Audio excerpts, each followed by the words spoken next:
ನಮಸ್ತೆ ಸ್ನೇಹಿತರೆ, ಇವತ್ತು ನಾವು ಪ್ರಥಮ BA BComನವರಿಗೆ ಇರುವಂತಹ ಇಂಗ್ಲೀಷ್ ಭಾಷಿಕ ಇದರಲ್ಲಿ ಬಂದಿರುವಂತಹ ಪೋಯಟ್ರಿ ಭಾಗದಲ್ಲಿದ್ದೇವೆ. ಪರೀಕ್ಷಾ ಅಭ್ಯಾಸವನ್ನು ಮಾಡ್ತಾ ಇದ್ದೇವೆ, ಪರೀಕ್ಷಾ ತಯಾರಿಯನ್ನು ಮಾಡಿಕೊಳ್ತಾ ಇದ್ದೇವೆ. ಈಗಾಗಲೇ ಯೂನಿಟ್ 1ರಲ್ಲಿ ಬಂದಿರುವಂತಹ 2 ಪದ್ಯಗಳ ಸಾರಾಂಶವನ್ನು ತಿಳ್ಕೊಂಡಿದ್ದೇವೆ. ಹಾಗೆ ಯೂನಿಟ್ 2ರಲ್ಲಿ ಬಂದಿರುವಂತಹ ಪದ್ಯದ ಸಾರಾಂಶವನ್ನು ತಿಳ್ಕೊಂಡಾಗಿದೆ. ಇವತ್ತು ಯೂನಿಟ್ 3ರಲ್ಲಿ ಬಂದಿರುವಂತಹ ಪದ್ಯವಾದ ಸಾರಾಂಶವನ್ನು ತಿಳ್ಕೊಳ್ಳುವ. ಮೊದಲಿಗೆ ದ ಡಫೋಡಿಲ್ಸ್ ಪದ್ಯ, ಅದಾದ ಮೇಲೆ ಅಪಾನ್ ವೆಸ್ಟ್ ಮಿನಿಸ್ಟರ್ ಬ್ರಿಡ್ಜ್ ಎನ್ನುವಂತಹ ಪದ್ಯ. 2 ಪದ್ಯವನ್ನು ಬರೆದವರು ವಿಲಿಯಂ ವರ್ಡ್ಸ್ವರ್ತರವರು 2 ಪದ್ಯವನ್ನು ಬರೆದಿದ್ದಾರೆ. ಪುಟ ಸಂಖ್ಯೆ 26ರಲ್ಲಿದೆ ನೋಡಿ. ಪುಟ ಸಂಖ್ಯೆ 26ರಲ್ಲಿ ಡಫೋಡಿಲ್ಸ್ ಪದ್ಯವನ್ನು ಕೊಟ್ಟಿದ್ದಾರೆ. ವೆರಿ ಇಂಪಾರ್ಟೆಂಟ್ ಆಗಿರುವಂತಹ ಪದ್ಯ. ಈ ಪದ್ಯದಿಂದ ಸಂದರ್ಭ ಸ್ವಾರಸ್ಯವನ್ನು ಕೂಡ ಕೇಳ್ತಾರೆ, ಪ್ರಶ್ನೋತ್ತರಗಳನ್ನು ಕೂಡ ಕೇಳ್ತಾರೆ. ಪ್ರಶ್ನೋತ್ತರಕ್ಕೆ ನಾನು ನಿಮಗೆ ಈಗಾಗಲೇ ತಿಳಿಸಿರುವಂತೆ ಅದರ ಸಂಪೂರ್ಣ ಸಾರಾಂಶವನ್ನು ಬರಿತಾ ಹೋಗಬೇಕು. ಹಾಗೆಯೇ ಸಂದರ್ಭ ಸ್ವಾರಸ್ಯದಲ್ಲಿ ಕೂಡ ಹಾಗೆ ಅವರು ಯಾವ ಸಾಲುಗಳನ್ನು ಕೊಡ್ತಾರೆ ಅಂತ ನೋಡಿಕೊಂಡು ಅದನ್ನು ಮನಸ್ಸಲ್ಲಿಡ್ಕೊಂಡು ಆ ಒಂದು ಸಾಲುಗೆ ತಕ್ಕಂತೆ ನಾವು ಸಾರಾಂಶವನ್ನು ಬರಿತಾ ಹೋಗಬೇಕು. ಇಲ್ಲಿ ಮುಖ್ಯವಾಗಿ ಸಂದರ್ಭ ಸ್ವಾರಸ್ಯ ಪ್ರಶ್ನೆಯಲ್ಲಿ ನೀವು ಬರಿಬೇಕಾಗಿರುವಂಥದ್ದು ಪದ್ಯದ ಹೆಸರು ಮತ್ತು ಪದ್ಯವನ್ನು ಬರೆದಂತಹ ಲೇಖಕರ ಹೆಸರನ್ನು ಕೂಡ ಬರಿಬೇಕು. ದ ಡಫೋಡಿಲ್ಸ್ ಪದ್ಯ ಅಂತ ಬರೆದು ವಿಲಿಯಂ ವರ್ಡ್ಸ್ವರ್ತ್ ಬರೆದಿದ್ದಾರೆ ಅಂತ ಬರಿತಾ ಹೋಗಬೇಕು. ನೋಡಿ, ಡಫೋಡಿಲ್ಸ್ ಪದ್ಯ ಇಲ್ಲಿದೆ. ಸಾರಾಂಶವನ್ನು ನೋಡಿಕೊಳ್ಳುವ. ಇದು ಇಂಗ್ಲೀಷ್ ಸಾರಾಂಶ ಆಗಿದೆ ಸ್ನೇಹಿತರೆ. ನೀವು ಇದನ್ನು ನೋಡಿಕೊಂಡು ಪಾಯಿಂಟ್ಸ್ ಬುಕ್ಕಲ್ಲಿ ಬರ್ಕೊಳ್ಳಿ ಅಥವಾ ಸ್ಕ್ರೀನ್ಶಾಟ್ ಆದರೂ ತೆಗೆದಾದರೂ ಇಟ್ಕೊಳ್ಳಿ. ನಾನು ಇದು ಸರಳವಾಗಿ ಸುಲಭದಲ್ಲಿ ಇರುವಂತಹ ಒಂದು ಸಾರಾಂಶವನ್ನು ಇಂಗ್ಲೀಷ್ನಲ್ಲಿ ಬರ್ಕೊಂಡಿರುವಂಥದ್ದು. ಈ ಒಂದು ಸಾರಾಂಶ ಏನು ಹೇಳ್ತದೆ ಅಂತ ಹೇಳಿದರೆ, ಲೇಖಕರು ಇಲ್ಲಿ ವಿಲಿಯಂ ವರ್ಡ್ಸ್ವರ್ತ್ ಲೇಖಕರು ತುಂಬ ದುಃಖದಲ್ಲಿದ್ದಾರೆ, ತುಂಬ ನೋವಿನಲ್ಲಿದ್ದಾರೆ, ತುಂಬ ಬೇಸರದಲ್ಲಿ ಬರೆದಿರುವಂತಹ ಈ ಒಂದು ಹಾಡು ಡಫೋಡಿಲ್ಸ್. ವಿಲಿಯಂ ವರ್ಡ್ಸ್ವರ್ತ್ ಅವರು ಒಬ್ಬಂಟಿಯಾಗಿದ್ದರು. ಯಾವುದು ಗೊತ್ತು ಗುರಿ ಇಲ್ಲದೆ ಏನು ಮಾಡ್ತಾಯಿದ್ರು, ನಡ್ಕೊಂಡು ಹೋಗ್ತಾ ಇದ್ದಾರೆ. ಎಲ್ಲಿ ನಡ್ಕೊಂಡು ಹೋಗ್ತಾ ಇದ್ದಾರೆ ಅವರು? ನದಿಯ ತೀರದಲ್ಲಿ ನಡ್ಕೊಂಡು ಹೋಗ್ತಾ ಇದ್ದಾರೆ. ಲೇಕ್ ಸೈಡಲ್ಲಿ, ಲೇಕಿನ ಹತ್ತಿರ ನಡ್ಕೊಂಡು ಹೋಗ್ತಾ ಇದ್ದಾರೆ. ನದಿಯ ಹತ್ತಿರ ನಡೆಯುತ್ತಾ ಹೋಗ್ತಾ ಇದ್ದಾರೆ. ಒಬ್ಬಂಟಿಯಾಗಿ ಹೋಗ್ತಾ ಇದ್ದಾರೆ. ಮೋಡ ಹೋದಂತೆ ಅವರಿಗೆ ಭಾಸಾಗ್ತಾ ಇದೆ. ಮೋಡ ಹೋದಂತೆ ಅವರು ಕೂಡ ಹೋಗ್ತಾನೇ ಇದ್ದಾರೆ. ಆ ನದಿಯ ಸೈಡಿನಲ್ಲಿ, ಲೇಕ್ನ ಸೈಡಲ್ಲಿ ಹೋಗ್ತಾನೇ ಇದ್ದಾರೆ. ಅವರಿಗೆ ಆ ಕ್ಷಣದಲ್ಲಿ ಕಾಣುವಂಥದ್ದು ಸುಂದರವಾದಂತಹ ತುಂಬ ಹೂಗಳಿರುವಂತಹ ಡಫೋಡಿಲ್ಸ್ ಹೂಗಳು ಅವರಿಗೆ ಕಾಣ್ತವೆ.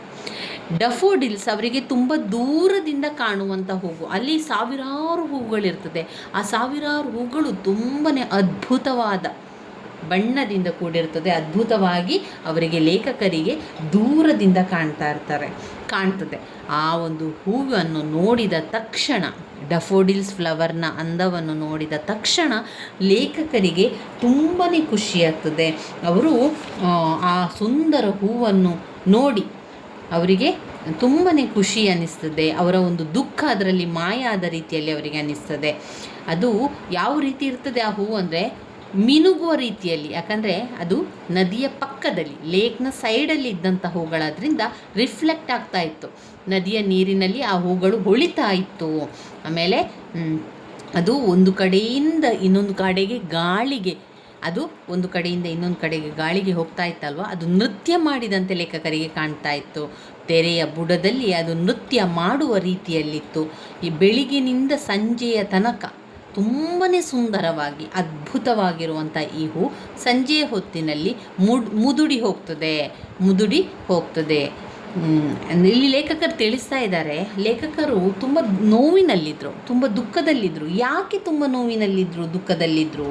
ಅವರು ಅವರ ಸಹೋದರನನ್ನು ಕಳ್ಕೊಂಡಿದ್ದಾರೆ. ಡೆತ್ ಆಫ್ ಹಿಸ್ ಬ್ರದರ್, ಅವರ ಒಂದು ಸಹೋದರನನ್ನು ಕಳ್ಕೊಂಡಂತಹ ಸಂದರ್ಭ ಅದು. ಆ ಸಂದರ್ಭದಲ್ಲಿ ಅವರಿಗೆ ನೋವಿದೆ, ದುಃಖ ಇದೆ, ಒಬ್ಬಂಟಿತನ ಕಾಡ್ತಾ ಇದೆ. ಯಾಕಿನ್ನು ಬದುಕಬೇಕು ಎನ್ನುವಂಥ ಆಲೋಚನೆಗಳು ಅವರ ಮನಸ್ಸಲ್ಲಿ ಬಂದಾಗ ಅವರು ನದಿಯ ಪಕ್ಕದಲ್ಲಿ ನಡ್ಕೊಂಡು ಮುಂದೆ ಹೋಗ್ತಾ ಇರ್ತಾರೆ. ಆಕಾಶದಲ್ಲಿ ಮೋಡಗಳು ಕೂಡ ಅವರ ಜೊತೆ ಹೋಗುವ ರೀತಿಯಲ್ಲಿ ಹೋಗ್ತಾ ಇತ್ತು. ಅವರಿಗೆ ದೂರದಿಂದ ಸಾವಿರಾರು ಡಫೋಡಿಲ್ಸ್ ಹೂಗಳು ಕಾಣ್ತದೆ.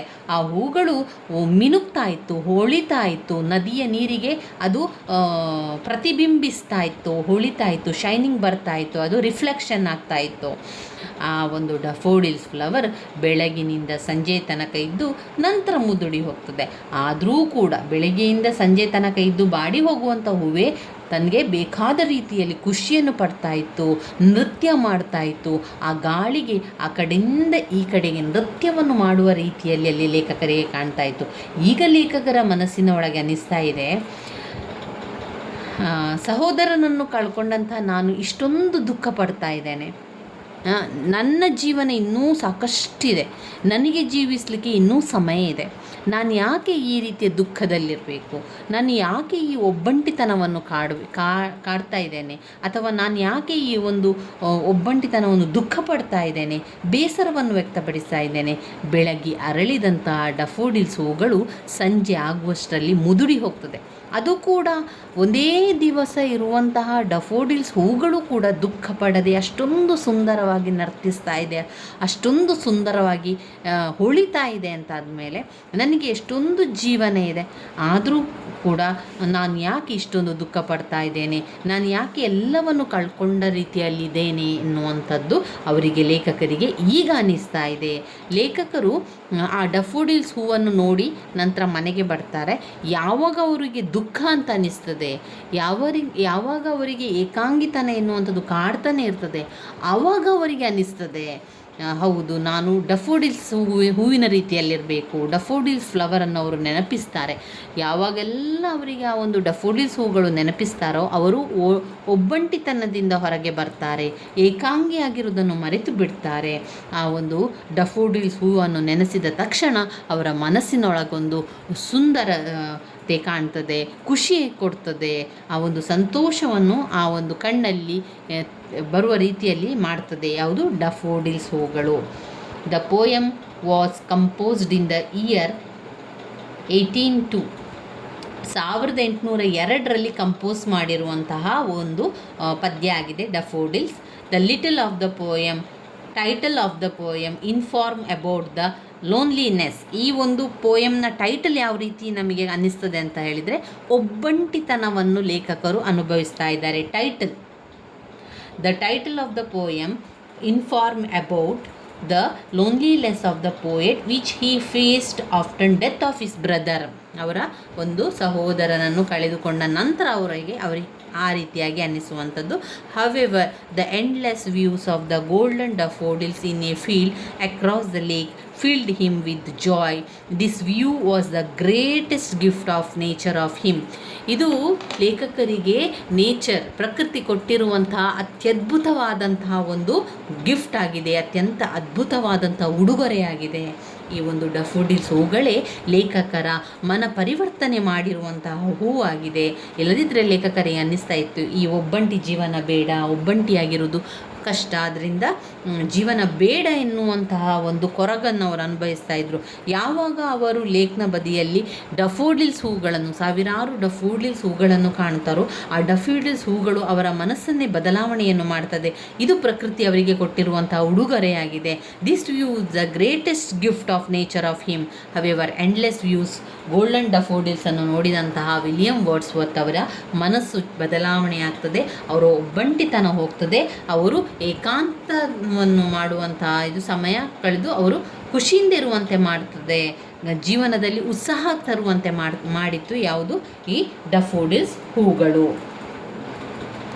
Whenever he remembers it, his depressed mind and heart find the joy of living again. ಯಾವಾಗ ಆ ಡಫೋಡಿಲ್ಸ್ ಹೂಗಳನ್ನು ನೆನಪಿಸಿಕೊಳ್ತಾರೋ ಅವರ ಒಂದು ಡಿಪ್ರೆಸ್ ಆಗಿರುವಂತಹ ಮನಸ್ಸಿದೆಯಲ್ಲ ಅದು ಸರಿಯಾಗ್ತದೆ. ಯಾವಾಗ ಅವರ ಹಾರ್ಟ್ ಫೈಂಡ್ ದ ಜಾಯ್, ಅವರ ಒಂದು ಹೃದಯ ಒಂದು ಖುಷಿಯನ್ನು ಕಂಡುಕೊಳ್ತದೆ, ಆಮೇಲೆ ಮತ್ತೆ ಮತ್ತೆ ಬದುಕಬೇಕೆನ್ನುವಂತಹ, ಜೀವನ ಮಾಡಬೇಕೆನ್ನುವಂಥ ಹುರುಪು ಅವರಲ್ಲಿ ಬರ್ತದೆ. The poem is not a result of the poet imagination, it is a product of his actual visualisation. ಅವರ ನಿಜವಾದ ಅವರ ಒಂದು ದೃಷ್ಟಿ ಇದರಲ್ಲಿ ಕಾಣ್ತದೆ. The poet expressing his feelings of solitude of the saying I wondered as a lonely cloud. ಏಕಾಂತತನವನ್ನು ಬಿಟ್ಟು ಎಲ್ಲವೂ ಬೇಕು, ಎಲ್ಲದನ್ನು ಮಾಡಬೇಕು ಎನ್ನುವಂಥ ಛಲ ಆ ಡಫೋಡಿಲ್ಸ್ ಹೂಗಳು ತರ್ತದೆ ಎನ್ನುವಂಥದ್ದನ್ನು ಈ ಒಂದು ಸಾರಾಂಶದಲ್ಲಿ ಕಾಣ್ತಾ ಹೋಗ್ಬೋದು. ಆ ಒಂದು ಡಫೋಡಿಲ್ಸ್ ಹೂಗಳು ಹೋಗ್ತಾ ಇರಬೇಕಾದ್ರೆ ನೃತ್ಯ ಮಾಡ್ತಾ ಇತ್ತು ಅಂತ ಹೇಳಿದ್ರೆ ಅರ್ಥ, ಗಾಳಿ ಬೀಸಬೇಕಾದ್ರೆ ಡಫೋಡಿಲ್ಸ್ ಹೂಗಳು ಆ ಕಡೆಯಿಂದ ಈ ಕಡೆಗೆ ತೇಲಾಡ್ತಾ ಇರುವಂಥದ್ದನ್ನೇ ಲೇಖಕರು ಏನು ಹೇಳ್ತಾರೆ, daffodils trace the water with their beauty. ಆಮೇಲೆ ಅದು further more the dancing blinking flowers stretched endless along shore. ಅದು ಡ್ಯಾನ್ಸ್ ಮಾಡ್ತಾ ಇತ್ತು, ಖುಷಿ ಪಡ್ತಾ ಇತ್ತು. ಅದು ಎಷ್ಟೊಂದು ಖುಷಿಯಲ್ಲಿತ್ತು ಅಂತ ಹೇಳಿದರೆ ನೃತ್ಯ ಮಾಡುವ ರೀತಿಯಲ್ಲಿ ಲೇಖಕರಿಗೆ ಅನ್ನಿಸ್ತಾ ಇತ್ತು. ಯಾವಾಗ ಗಾಳಿ ಬಂದಂಥ ಸಂದರ್ಭದಲ್ಲಿ ಆ ಕಡೆಯಿಂದ ಈ ಕಡೆಗೆ ವಾಲಿ ಅದು ನೃತ್ಯವನ್ನು ಮಾಡುವ ರೀತಿಯಲ್ಲಿ ಡಫೋಡಿಲ್ಸ್ ಹೂಗಳು ಇತ್ತು. ಇದನ್ನು ನೋಡಿ ಲೇಖಕರಿಗೆ ಅನ್ನಿಸ್ತದೆ ಒಬ್ಬಂಟಿಯಾಗಿದೆ ಅಂತ ಮರಗಬಾರ್ದು.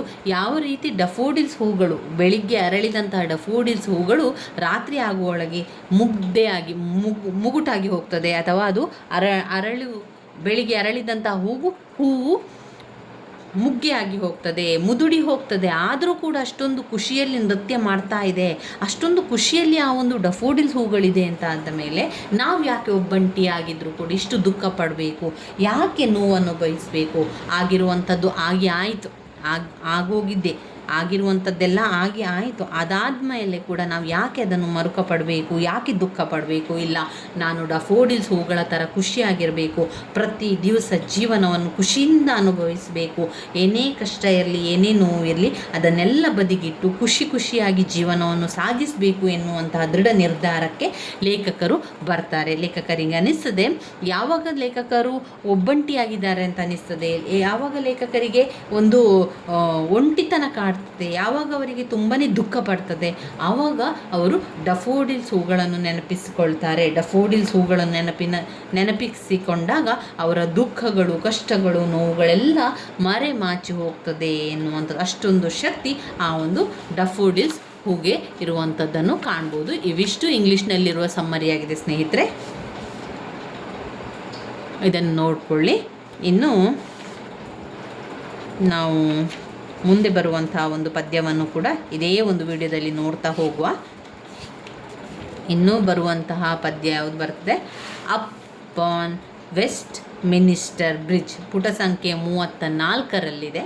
ಅದು ಒಂದು ಲಂಡನ್ನ ಬ್ರಿಡ್ಜಿನ ಬಗ್ಗೆ, ಅಂದರೆ ಸೇತುವೆ, ಲಂಡನ್ನ ಸೇತುವೆ ಬಗ್ಗೆ ಹೇಳುವಂತಹ ಪದ್ಯ. ಇಲ್ಲಿ ಕೂಡ ಲೇಖಕರು ಇವರೇ, ವಿಲಿಯಂ ವರ್ಡ್ಸ್ವರ್ತ್ ಅವರು 2 ಪದ್ಯವನ್ನು ಬರೆದಿದ್ದಾರೆ. 2 ಪದ್ಯವನ್ನು ಕೂಡ ನಾವು ಸರಿಯಾಗಿ ಕಲಿಬೇಕು. Upon Westminster Bridge William Wordsworth ಅವರು ಬರೆದಿದ್ದಾರೆ. ಇದು ಸೇತುವೆ ಬಗ್ಗೆ ಇರುವಂತಹ ಒಂದು ಪದ್ಯ. ಯಾವ ಸೇತುವೆ? ಲಂಡನ್ನಿನ ಒಂದು ಸೇತುವೆ ಆಗಿದೆ. ಇಲ್ಲಿ ಪದ್ಯವನ್ನು ತೋರಿಸ್ತೇನೆ. ಎಲ್ಲಿದೆ ಪದ್ಯ ನೋಡಿ, 34ನೇ ಪುಟ ಸಂಖ್ಯೆ 34 ಮತ್ತು 35ರಲ್ಲಿ ಅಪಾನ್ ವೆಸ್ಟ್ ಮಿನಿಸ್ಟರ್ ಬ್ರಿಡ್ಜ್ ಇರುವಂಥದ್ದು. ನೋಡ್ಕೊಳ್ಳಿ ಅದನ್ನು, ಪದ್ಯ ನಿಮ್ಮಲ್ಲಿ ಟೆಕ್ಸ್ಟ್ ಬುಕ್ ಇದ್ದರೆ ನೀವು ಆ ಪದ್ಯವನ್ನು ಅಲ್ಲೇ ಗುರುತನ್ನು ಹಾಕ್ಕೊಳ್ಬೋದು, ವಿವರಣೆಯನ್ನು. ಒಂದು ವೇಳೆ ಟೆಕ್ಸ್ಟ್ ಬುಕ್ ಇಲ್ಲ ಅಂತಾದರೆ ನೀವೇನು ಮಾಡಬೇಕು, ಪಾಯಿಂಟ್ಸ್ ಬುಕ್ಕಲ್ಲಿ ಬರಿಬೇಕು, ಪಾಯಿಂಟ್ಸ್ ಬುಕ್ಕಲ್ಲಿ ಸಮ್ಮರಿಯನ್ನು ಬರ್ಕೊಳ್ಬೇಕು. ಇಲ್ಲಾಂದರೆ ಪರೀಕ್ಷೆ ಸಮಯದಲ್ಲಿ, ಪರೀಕ್ಷೆ ಹಿಂದಿನ ದಿವಸ ಎಲ್ಲ ಓದ್ಕೊಳ್ಳಿಕ್ಕೆ ತುಂಬಾ ಸುಲಭ ಆಗ್ತದೆ. ಇಲ್ಲ ಅಂತಾದರೆ ನಾವು ಎಲ್ಲ ಕಡೆಗೆ ಹುಡುಕ್ತಾ ಹೋಗಬೇಕಾಗ್ತದೆ. ಅಪಾನ್ ವೆಸ್ಟ್ ಮಿನಿಸ್ಟರ್ ಬ್ರಿಡ್ಜ್ ನೋಡ್ಕೊಳ್ಳೋಣ.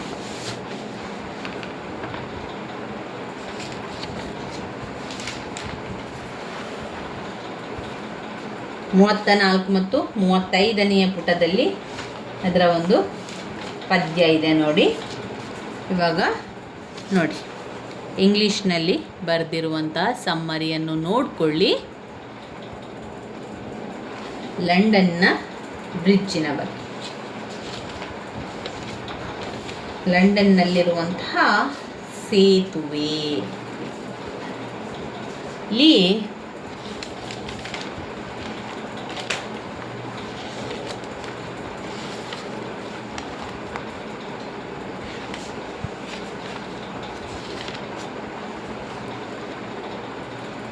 ವಿಲಿಯಂ ವರ್ಡ್ಸ್ವರ್ತ್ ಸಂಪೂರ್ಣ ಒಂದು ಲಂಡನ್ನಲ್ಲಿ ನಿಂತ್ಕೊಂಡು, ಲಂಡನ್ನ ಒಂದು ಬ್ರಿಡ್ಜಲ್ಲಿ, ಆ ಬ್ರಿಡ್ಜಲ್ಲಿ ನಿಂತ್ಕೊಂಡು ಸಂಪೂರ್ಣ ಲಂಡನ್ನ ಸಿಟಿ ಕಾಣ್ತಾ ಇದೆ. ಯಾವ ರೀತಿ ಕಾಣ್ತಾ ಇದೆ, ಅಲ್ಲಿಯ ಬ್ಯೂಟಿ ಆಫ್ ದ ಮಾರ್ನಿಂಗ್ ಯಾವ ರೀತಿ ಇದೆ, ಎಲ್ಲವನ್ನು ಕೂಡ ಅವರು ಈ ಒಂದು ಪದ್ಯದಲ್ಲಿ ನಮಗೆ ವಿವರಿಸ್ತಾ ಇದ್ದಾರೆ. In upon Westminster bridge the poet is crossing Westminster bridge into London during the very early morning. ಇಲ್ಲಿ ನೀವು ಇಮ್ಯಾಜಿನೇಷನ್ ಮಾಡಿಕೊಳ್ಬೇಕು ಆ ಒಂದು ವಿಷಯವನ್ನು. ನೀವು ಕೂಡ ಅದೇ ರೀತಿಯ ಒಂದು ಯೋಚನೆಯಲ್ಲಿ ತೊಡಕೊಳ್ಬೇಕು. ಆಗ ನಿಮಗೆ ನೆನಪಿಗೆ ಬರ್ತದೆ. ಈಗ ಒಂದು ಲಂಡನ್ ಸಿಟಿಯಲ್ಲಿ ನೀವಿದ್ದೀರಿ ಅಂತ ಅಂದ್ಕೊಳ್ಳಿ.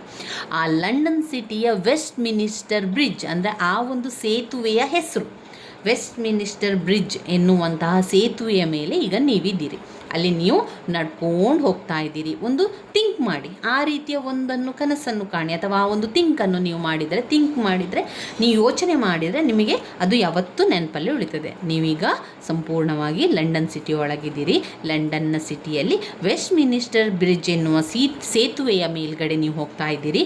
ನಿಮಗೆ ಸಂಪೂರ್ಣವಾಗಿ ಅಲ್ಲಿ ನಿಂತುಕೊಂಡಾಗ ಲಂಡನ್ ಕಾಣ್ತಾ ಇದೆ. ಅದು ನೀವು ಲಂಡನ್ನ ಸಿಟಿ ಕಾಣ್ತಾ ಇದೆ. ನೀವು ಅರ್ಲಿ ಮಾರ್ನಿಂಗ್ ಬಂದಿದ್ದೀರಿ. ಈಗ ಸಂಪೂರ್ಣವಾದ ಸಿಟಿ ಸೈಲೆಂಟ್ ಆಗಿರುವಂಥದ್ದನ್ನು ನೀವು ಕಾಣ್ಬೋದು. ಆಕಾಶದಲ್ಲಿ ಕೆಲವೊಂದು ಹಕ್ಕಿಗಳು ಹಾರಾಡ್ತಾ ಇರುವಂಥದ್ದು, ತುಂಬ ಕಾಮಾಗಿರುವಂತಹ ಒಂದು ಪರಿಸರ, ವಾಹನಗಳ ಸಂಖ್ಯೆ ಕಡಿಮೆ ಸಂಖ್ಯೆಯಲ್ಲಿ ಹೋಗ್ತಾ ಇರುವಂಥದ್ದನ್ನು ಕಾಣ್ತೀರಿ. ಇನ್ನು ಲಂಡನ್ನ ಸಂಪೂರ್ಣ ಸಿಟಿಯಲ್ಲಿ ಏನೆಲ್ಲ ಲೇಖಕರ ಕಾಣ್ತಾ ಇದ್ದಾರೆ ಅಂತ ಹೇಳಿದರೆ, ಆರಂಭದಲ್ಲಿ ಸೈಲೆಂಟ್ ಆಗಿರುವಂತಹ, ಕಾಮ್ ಆಗಿರುವಂತಹ, ಕ್ವಾಯ್ಟ್ ಆಗಿರುವಂತಹ ವಾತಾವರಣವನ್ನು ಕಾಣ್ತಾ ಇದ್ದೀರಿ. ಎರಡನೆಯದಾಗಿ ಎಂಟಿ ಡೂಮ್ಸ್, ಅಲ್ಲಲ್ಲಿ ಶೇಪ್ಗಳನ್ನು ಹೊಂದಿರುವ ಡೂಮ್ಸ್ಗಳೆಲ್ಲ ಕಡೆಯಲ್ಲಿ ಕಾಣ್ತಾ ಇದೆ. ಎಂಟಿ ಆದಂತಹ ಡೂಮ್ಸ್ಗಳು ಕಾಣ್ತಾ ಇದೆ. ಅದಾದ ಮೇಲೆ ಆ ಸೇತುವೆಯ ಕೆಳಗೆ ನೀರಿನಲ್ಲಿ ಶಿಪ್ಗಳು ಹೋಗ್ತಾ ಇರುವಂಥದ್ದು, ಶಿಪ್ಗಳನ್ನು ಹೋಗುವಂಥದ್ದು ಲೇಖಕರು ಕಾಣ್ತಾ ಇದ್ದಾರೆ. ಅದಾದ ಮೇಲೆ ದೊಡ್ಡದಾದಂತಹ ಟವರ್ಸ್ಗಳು, ದೊಡ್ಡ ದೊಡ್ಡ ಟವರ್ಗಳನ್ನು ಲೇಖಕರಲ್ಲಿ ಕಾಣ್ತಾ ಇದ್ದಾರೆ.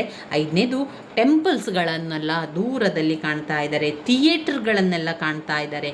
ಕ್ಲಿಯರ್ ಏರ್, ಸಂಪೂರ್ಣವಾದ ವಾತಾವರಣ ಕ್ಲಿಯರ್ ಆಗಿರುವಂಥ ಏರಿನಿಂದ ಕೂಡಿದೆ. ವಾಹನಗಳೆಲ್ಲ ತುಂಬಾ ಕಡಿಮೆ ಇರುವಂಥದ್ದನ್ನು ಕೂಡ ಅಲ್ಲಿ ಅವರು ವಿವರಿಸ್ತಾ ಇದ್ದಾರೆ. ಕಡಿಮೆಯಾಗಿದೆ ಅಂತ ಅಲ್ಲಿ ಲೇಖಕರು ಹೇಳ್ತಾ ಹೋಗ್ತಾರೆ. William Wordsworth loved nature but financed the beautiful clear sense of the London skyline spread before him while he crossed the bridge as quiet and lovely as anything to be found in nature. ಇಲ್ಲಿ William Wordsworth ಅವರಿಗೆ ಪ್ರಕೃತಿ ಅಂದರೆ, nature ಅಂದರೆ ತುಂಬಾ ಇಷ್ಟ. ಅವರು ಆ ಪ್ರಕೃತಿಯನ್ನು, ಆ ನೇಚರನ್ನು ತುಂಬಾ ಇಷ್ಟಪಡ್ತಾರೆ, ಆಹ್ವಾನಿಸ್ತಾರೆ, ಅದನ್ನು ತುಂಬಾ ಇಷ್ಟಪಡ್ತಾರೆ. ಅದರಿಂದ ವಿಲಿಯಂ ವರ್ಡ್ಸ್ವರ್ತ್ ಅವರೇನು ಮಾಡಿದ್ದಾರೆ, ಅರ್ಲಿ ಮಾರ್ನಿಂಗ್ ಬಂದಿದ್ದಾರೆ. ಅರ್ಲಿ ಮಾರ್ನಿಂಗ್ ಸಿಟಿಯನ್ನು ನೋಡಬೇಕು ಅಂತ ಬಂದು ಇಲ್ಲಿ ವೆಸ್ಟ್ ಮಿನಿಸ್ಟರ್ ಬ್ರಿಡ್ಜ್ ಎನ್ನುವಂಥ ಸೇತುವೆ ಮೇಲ್ಗಡೆ ಹೋಗ್ತಾ ಇದ್ದಾರೆ. ಅವರಿಗೀಗ ಪ್ರಕೃತಿ ಸೌಂದರ್ಯವನ್ನು ನೋಡಬೇಕು, ಅವರು ಅಲ್ಲಿ ನೋಡ್ತಾರೆ. The city is serene in the early morning not yet awoken he marvels over how still quiet it is.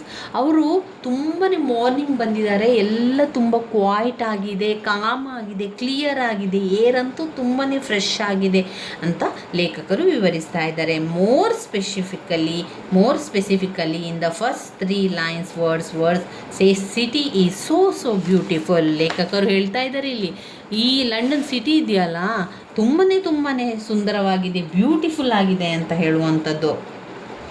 ಈ 3 ಸಾಲುಗಳಲ್ಲಿ ಲಂಡನ್ನ ಬ್ಯೂಟಿಯನ್ನು ವಿವರಿಸ್ತಾ ಇದ್ದಾರೆ. ಅರ್ಲಿ ಮಾರ್ನಿಂಗ್ ಲೇಖಕರು ಬಂದಿದ್ದಾರೆ. The beauty of the morning, silent bare, ships, towers, domes, theatres, temples ಎಲ್ಲ ಲೇಖಕರಿಗೆ ಕಾಣ್ತಾ ಇದೆ. ಲೇಖಕರು ಅದನ್ನೆಲ್ಲ ಹೇಳ್ತಾ ಇದ್ದಾರೆ. This beauty of the morning, silent, empty domes, ships, towers, temples, theatre, clear air, sunlight falling as beautifully on the city, be it rock, valley hill. ಏನೆಲ್ಲ ಕಾಣ್ತಾ ಇದೆ ಲೇಖಕರಿಗೆ? ಆ ವೆಸ್ಟ್ ಮಿನಿಸ್ಟರ್ ಬ್ರಿಡ್ಜಲ್ಲಿ ನಿಂತ್ಕೊಂಡು ಲಂಡನ್ ಸಿಟಿಯನ್ನು ಲೇಖಕರು ನೋಡ್ತಾ ಇದ್ದಾರೆ.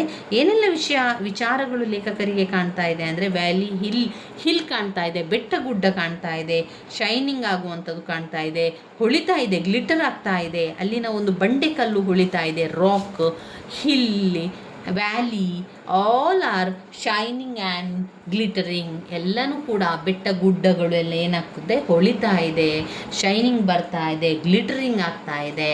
ದಿಸ್ ಬ್ಯೂಟಿ ಆಫ್ ಮಾರ್ನಿಂಗ್ ಅಲ್ಲಿ ಪಾಯಿಂಟ್ಸನ್ನು ಕೊಟ್ಟಿದ್ದಾರೆ. ಈ ಪಾಯಿಂಟ್ಸನ್ನು ಬರೆದು ಈ ಪಾಯಿಂಟ್ಸ್ ರೀತಿಯಲ್ಲೇ ವಿವರಿಸ್ತಾ ಹೋಗಬೇಕು. Beauty of the morning: silent, empty domes, ships, towers, temples, theatre, clear air. ಇವಿಷ್ಟು ವಿಚಾರಗಳು ನಾವು ಅದರಲ್ಲಿ ವೆಸ್ಟ್ ಮಿನಿಸ್ಟರ್ ಬ್ರಿಡ್ಜ್ ವಿಷಯದಲ್ಲಿ ಬರಿತಾ ಹೋಗಬೇಕು. ಈ ರೀತಿಯಾಗಿ ಸಿಂಪಲನ್ನು ಮಾಡ್ಕೊಳ್ಳಿ. ಈಗ ಇದರಲ್ಲಿ ನೋಡಿ, ಇಲ್ಲಿ ಒಂದು ಪುಟದಷ್ಟಿದೆ ಅಲ್ವಾ? ಹಾಗೆ ಇಲ್ಲೇನಾಗಿದೆ, ಪಾಯಿಂಟ್ಸನ್ನು ಕೊಟ್ಟಿದ್ದಾರೆ ನೋಡಿ. They all are shining, glittering. ಯಾವುದು? ಆ ಒಂದು ಹಿಲ್, ಗುಡ್ಡ ಬೆಟ್ಟಗಳೇನಾಗ್ತದೆ, ಬಂಡಕಲ್ಲುಗಳನ್ನೆಲ್ಲ ಅಲ್ಲಿ ಪಾಯಿಂಟ್ಸ್ ಕೊಟ್ಟಿದ್ದಾರೆ. ಒಂದು valley, hill, rock, all shining ಮತ್ತು ಗ್ಲಿಟರ್ ಆಗ್ತಾ ಇದೆ. ಪಾಯಿಂಟ್ಸ್ 4 ಬರಿಬೇಕು. ನಂತರ ಒಂದೊಂದು ಪಾಯಿಂಟ್ಸನ್ನು ವಿವರಿಸಿ. ಇಲ್ಲಿ ಕೂಡ ಹಾಗೆ ಈ 7 ಪಾಯಿಂಟ್ಸನ್ನು ಬರೆದು ನಂತರ ಪಾಯಿಂಟ್ಸನ್ನು ವಿವರಿಸ್ತಾ ಹೋಗಿ. This beauty of the morning ಅಂತ ಬರೆದು ಆ 7 ಪಾಯಿಂಟ್ಸ್ಗಳನ್ನು ಬರೆದು ನಂತರ 7 ಪಾಯಿಂಟ್ಸನ್ನು ಒಂದೊಂದಾಗಿ ವಿವರಿಸ್ತಾ ಹೋಗಬೇಕು. ಒಂದು silent, empty domes, ships, towers, temples, theatre, clear air ಎನ್ನುವಂಥದ್ದನ್ನು ಬರೆದು ನಂತರ ವಿವರಣೆಯನ್ನು ಮಾಡ್ತಾ ಹೋಗಿ. ಇದು ಇಂಗ್ಲೀಷ್ನಲ್ಲಿರುವಂಥ ಸಮ್ಮರಿಯಾಗಿದೆ. ಮತ್ತೊಮ್ಮೆ ತೋರಿಸ್ತಾ ಇದ್ದೇನೆ. ನೀವು ಇದನ್ನು ಸ್ಕ್ರೀನ್ಶಾಟ್ ತೆಗೆದುಕೊಳ್ಬೋದು, ಅಥವಾ ಸಮಯಾವಕಾಶ ಸಮಯ ಇದೆ ಅಂತ ಹೇಳಿದರೆ ನಿಮ್ಮ ಪಾಯಿಂಟ್ಸ್ ಬುಕ್ಕಲ್ಲಿ ಬರ್ಕೊಳ್ಳಿ ಸ್ನೇಹಿತರೆ. ಯಾವುದೇ ಒಂದು ವಿಚಾರ ಕಷ್ಟ ಇದೆ ಅಂತ ಚಿಂತೆ ಮಾಡಬಾರ್ದು. ನಮ್ಮ ಪ್ರಯತ್ನವನ್ನು ನಾವು ಮಾಡಬೇಕು. ನಮಗೆ ಏನೆಲ್ಲ ತಯಾರಿಯನ್ನು ಮಾಡಿಕೊಳ್ಳಿಕ್ಕೆ ಸಾಧ್ಯವೋ ಆ ಎಲ್ಲ ತಯಾರಿಯನ್ನು ಮಾಡಿಕೊಳ್ಬೇಕು. ಇನ್ನು ಇಂಗ್ಲೀಷ್ ಕಷ್ಟ ಅಂತ ಯೋಚನೆ ಮಾಡಬೇಡಿ. ಇಂಗ್ಲೀಷ್ ಕಷ್ಟ ಅಂತ ಯೋಚನೆ ಮಾಡಿದರೆ ಅದು ಕಷ್ಟದ ರೀತಿಯಲ್ಲಿ ಹೋಗುವಂಥದ್ದು. ಇಲ್ಲ, ನನಗೆ ಎಲ್ಲವನ್ನು ಓದ್ಕೊಳ್ಬೋದು, ಅದರ ಸಮ್ಮರಿಯನ್ನೆಲ್ಲ ಓದ್ಕೊಳ್ತೇನೆ ಎನ್ನುವಂಥದ್ದನ್ನು ಹೇಳ್ತಾ ಇದ್ದಾಗ ನಿಮಗೆ ಅದು ಕೂಡ ತುಂಬಾ ಸುಲಭ ಅಂತ ಅನ್ನಿಸ್ತದೆ. ಇಲ್ಲ ಅಂತಾದರೆ ಯಾವಾಗಲೂ ಅದು ಕಷ್ಟ ಅಂತ ಅನ್ನಿಸುವಂಥದ್ದು. ಆದಷ್ಟು ಪದ್ಯದ 6 ಪದ್ಯದ ಸಾರಾಂಶವನ್ನು ಸರಿಯಾಗಿ ಕಲ್ತ್ಕೊಳ್ಬೇಕು. 6 ಸಾರಾಂಶದ ಪದ್ಯವನ್ನು ಕಲಿಯೋದ್ರಿಂದ ಸಂದರ್ಭ ಸ್ವಾರಸ್ಯ ಬಂದಂತಹ ಪ್ರಶ್ನೆಗಳನ್ನು ಕೂಡ ನಮಗೆ ಸರಿಯಾಗಿ ಬರೀಲಿಕ್ಕೆ ಆಗ್ತದೆ. ಅಷ್ಟೇ ಅಲ್ಲದೆ ಪ್ರಶ್ನೋತ್ತರಗಳು ಕೊಟ್ಟಾಗ ಕೂಡ ಬರೀಲಿಕ್ಕೆ ತುಂಬಾ ಸುಲಭ ಆಗ್ತದೆ. ಇವತ್ತು ನಾವು ಯೂನಿಟ್ 3ರಲ್ಲಿರುವ 2 ಪದ್ಯವನ್ನು ತಿಳ್ಕೊಂಡೆವು. ದ ಡಫೋಡಿಲ್ಸ್ ಪದ್ಯ ಮತ್ತು upon Westminster Bridge, William Wordsworth ಬರೆದಿದ್ದಾರೆ. ಮುಂದಿನ ವಿಡಿಯೋದಲ್ಲಿ ನಾವು ಯುಲಿಸಸ್, ಆಲ್ಫರ್ಡ್ ಟೆನ್ನಿಸನ್ ಅವರು ಬರೆದಿರುವಂಥ ಯುಲಿಸಸ್ ಪದ್ಯವನ್ನು ಮುಂದಿನ ವಿಡಿಯೋದಲ್ಲಿ ತಿಳ್ಕೊಳ್ಳೋ ಸ್ನೇಹಿತರೆ. ಹಾಗೆ ಈ 6 ಪದ್ಯದ ಸಾರಾಂಶವನ್ನು ತಿಳ್ಕೊಂಡ ನಂತರ ಸಾಧ್ಯ ಆದರೆ ಒಂದೇ ವಿಡಿಯೋದಲ್ಲಿ 6 ಪದ್ಯಗಳ ಸಾರಾಂಶವನ್ನು ತಿಳಿಸ್ಕೊಡ್ಲಿಕ್ಕೆ ಸಾಧ್ಯ ಆದರೆ ಖಂಡಿತವಾಗಿ ಕೂಡ ಒಂದೇ ವಿಡಿಯೋದಲ್ಲಿ ಬರುವ ರೀತಿಯಲ್ಲಿ ತಿಳಿಸ್ಕೊಡ್ತೇನೆ. ನನ್ನ ವಿಡಿಯೋಸ್ ಎಲ್ಲ ನಿಮಗೆ ಇಷ್ಟ ಆಗಿದ್ದರೆ ಲೈಕ್ ಕೊಡಿ, ಶೇರ್ ಮಾಡಿ, ಸಬ್ಸ್ಕ್ರೈಬ್ ಮಾಡಲಿಕ್ಕೆ ಮರಿಬೇಡಿ ಸ್ನೇಹಿತರೆ. ಧನ್ಯವಾದಗಳು.